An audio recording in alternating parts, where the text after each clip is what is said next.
के बीच में जो फूल लगे हैं ये तो मैं कभी नहीं लगाता। अरे हिंदुस्तान के लोग फूल पौधे की वक़्त कहाँ समझते हैं। कई जगह फूलों में तो देखा मैंने गोबर रखा हुआ, कंडा पाथ रहे हैं लोग। कई जगह उन फूलों के बीच में भैंस बंधी हुई है, रौंद रही। सब फूल रौंद गए, अरबों रुपया बर्बाद हो गया। ये सब झंझट में मत पड़ो। जो इधर रोड है बीच में खंती है, गड्ढा है, उस गड्ढे को छोड़कर उधर रोड एक और बना दो। बस वो आने के लिए हो गई, जाने के लिए हो गई। अब फूल की जगह पर उस गड्ढे में सब बबूल लगा दो। बस फूल का काम नहीं, फूल की जगह बबूल। 1 रुपया खर्च नहीं होगा और सड़क का पानी उसी गड्ढे में चला जाएगा। पेड़ हरे भरे होंगे और 10 साल में पेड़ कटवा दो, वो लकड़ी से फिर रोड बना दो और वही पेड़ फिर उग जाएंगे और फिर उसमें पेड़ हो जाएंगे। खाम खान लफड़ा पालते हो। वहाँ एक फूल का पौधा लगा रहे हो, फिर टुटू पानी डाल रहे हो टैंकर से लाकर। और फूल भी लगाना है तो उसके अंदर बोर क्यों नहीं करते हो? बीच में ही बोर कर दो, पूरा पानी भरना चाहिए। काम करने की बुद्धि नहीं है। छोटा सा काम करने की भी बुद्धि होना चाहिए कि झाड़ू कैसे लगाना है, बर्तन कैसे रखना है, भोजन कैसे परोसना है, फूल कैसे लगाना है कि नहीं लगाना है। फालतू काम मत करो। इंडिया का दिमाग भी पढ़ लो। इंडिया के लोगों को सही सलामत खाने पहनने को तो मिल नहीं रहा, तुम फूल लगाओ तो फालतू काम करो। विदेश में देख करके आए फूल, अरे उनकी बराबरी क्यों करते हो? उनके यहाँ तो धन इतना हो चुका है, अब खाने की चिंता नहीं है, पहनने की चिंता नहीं है, तो फूल नहीं लगाएं तो वो क्या करेंगे? हमारे यहाँ तो अभी यही टेंशन है, बच्चों को कपड़े नहीं है, गरीबों के बच्चों को, और तुम फूल लगाने में पैसा खर्च कर रहे हो। अरे छोड़ो फूल वूल, गरीबों के बच्चों को अच्छे कपड़े पहना जाए। जो प्राइवेट संस्थाएं चल रही, स्कूल चल रहे हैं, उन्हीं को परमिशन मिलेगा चलाने के लिए। जो 100 बच्चों में से 10 बच्चे गरीबों के मुफ्त में पढ़ाएंगे उनका परमिशन होगा, बाकी स्कूल का परमिशन बंद कर दिया जाएगा। गरीबों के बच्चों को भी अच्छे स्कूलों में पढ़ने का मौका मिलना चाहिए। और जो लोग समाज सेवा करते हैं, वास्तव में समाज सेवी हैं, उनको प्रोत्साहन पुरस्कार दिया जाएगा। आज मैं देखता हूं कि जो मुख्यमंत्री बन जाता है विधायकों को भूसा नहीं डालता। विधायक आता है यहाँ, तुम कहते हो विधायक साहब आए, माननीय विधायक आए, सम्माननीय विधायक आए। वही विधायक जब राजधानी में जाता है तो उसको समझ में नहीं आता है कि मेरी इज्जत का क्या हो गया। वहाँ उसकी कोई सुनता नहीं, कोई मानता नहीं, कोई पूछता नहीं। और कहते हैं मुख्यमंत्री जी तो मिलते ही नहीं। ये कैसी बात है? विधायक से भी प्रेम करो। बेचारा इतने कष्ट उठाकर, इतनी मेहनत करके, घर घर द्वार द्वार जाकर, हाथ पांव जोड़कर वोट पाकर विधायक बना है। और विधायक ने जब समर्थन दिया तो तुम मुख्यमंत्री बने हो। इन विधायकों का भी थोड़ा तो आदर करो। दयालु, ये सब दुखी आत्माएं पीड़ित हो जाएंगी तो इनकी बद्दुआ लग जाएगी तो पार्टी हार जाएगी। इसलिए विधायकों का भी आदर हो। और ये भी याद रखना, बहुत सारी जगह खराब हो रही है। रेलवे लाइन के ऊपर और ब्रिज का पुल बना दीजिए, उस पर रोड निकाल दीजिए, या नीचे रोड तो ऊपर रेलवे लाइन निकाल दीजिए। नीचे नहर, उसके ऊपर रेलवे लाइन, उसके ऊपर ट्रक चले, जगह बचेगी। लफड़ा फालतू पाल रहे, इधर खोद रहे उधर खोद रहे हो।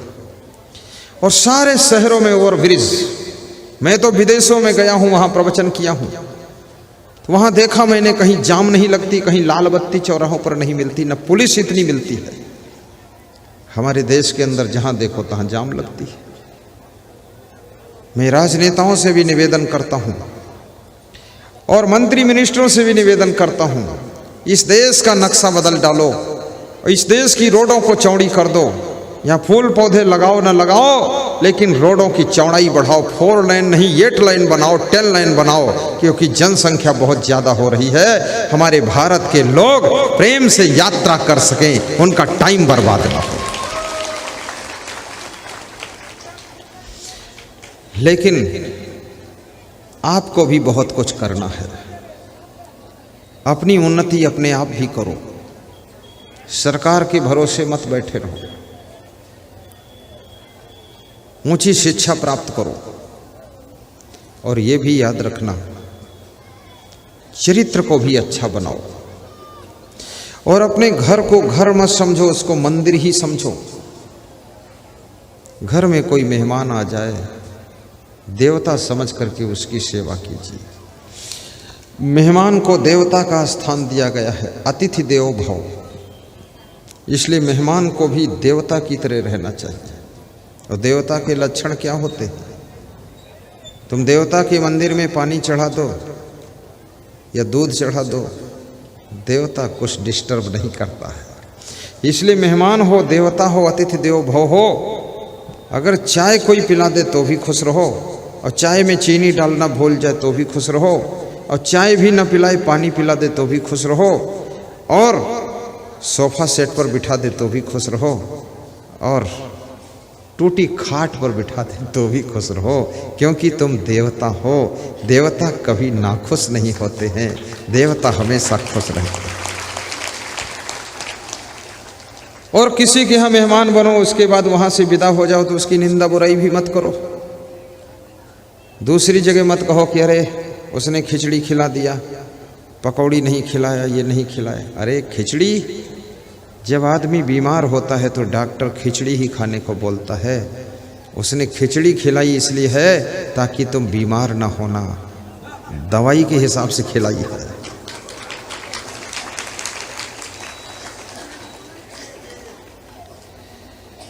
मेहमान को भोजन की सामग्री नहीं देखना चाहिए क्या खिलाया, ये देखना चाहिए इनका प्रेम कितना है।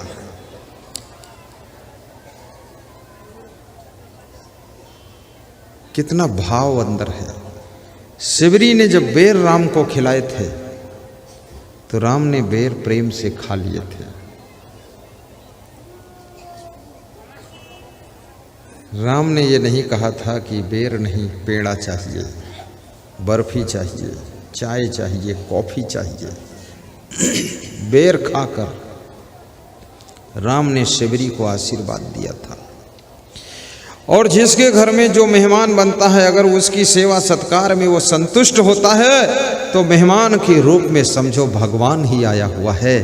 क्योंकि जैसे भगवान राम शिवरी के बेरों में संतुष्ट हो गए थे, भगवान कृष्ण विदुर के साग भाजी में संतुष्ट हो गए थे, ऐसे मेहमान बनकर अगर तुम संतुष्ट हो जाते हो तो तुम भी एक प्रकार से भगवान का रूप होते हो।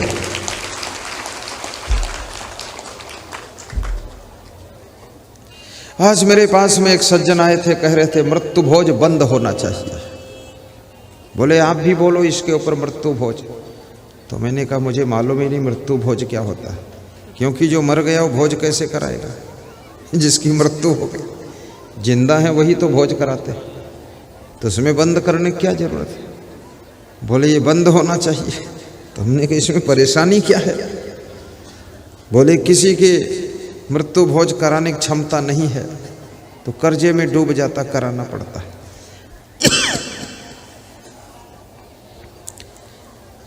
मध्य प्रदेश में भी मृत्यु भोज का विरोध हो रहा है, लेकिन किसी चीज का विरोध करना तो उसके सभी एंगल देख लेना, सभी पार्टों पर भी विचार करना कि मृत्यु भोज का परिणाम क्या है।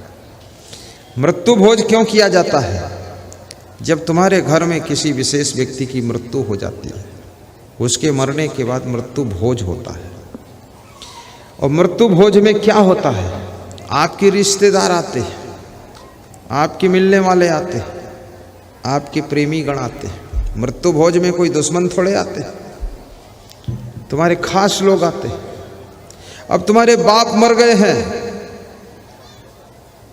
और बाप को सब लोग जानते थे, तुम लोग छोटे छोटे उनके बेटे हो, तुम बच गए हो। अब बाप मर गए, तुमको सब रिश्तेदार नहीं जानते हैं, सभी लोग पहचानते नहीं हैं। तो इस मृत्यु भोज के कार्यक्रम के माध्यम से तुम्हारा वो परिचय का कार्यक्रम है, पहचान का कार्यक्रम है, तुम्हें लोग जानने का कार्यक्रम है कि रिश्तेदार समझें कि इनके कितने बेटे हैं, कौन कौन बेटे हैं, क्या इनका सिस्टम है, ताकि पहचान बढ़ेगी तो आगे तुम्हारे बच्चों की शादी होने में सुविधा होगी। इसलिए मृत्यु भोज एक परिचय सम्मेलन का कार्यक्रम है। अब इसको बंद कर दोगे जब, तो तुम्हारे द्वार पर कौन आएगा? वहां कौन आएगा? और आएगा नहीं तो पहचान कैसे होगी?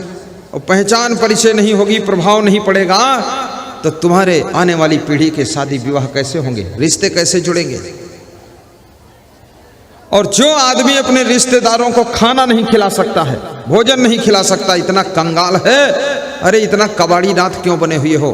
पान पुड़िया खाने भर का पैसा है, दारू पीने भर का पैसा है, अंडा मुर्गी कुकरी कुत्ता बिल्ली खाने भर का पैसा है, और बीड़ी सिगरेट पीने भर का पैसा है, गांजा तमाकू खाने पीने का पैसा है, और इधर उधर ताश खेलने का जुआ खेलने का पैसा है। और बाप मर गया और इतनी करोड़ों की प्रॉपर्टी दे गया, उसमें से लाख रुपया खर्च करके रिश्तेदारों को भोजन कराने के लिए पैसा नहीं है।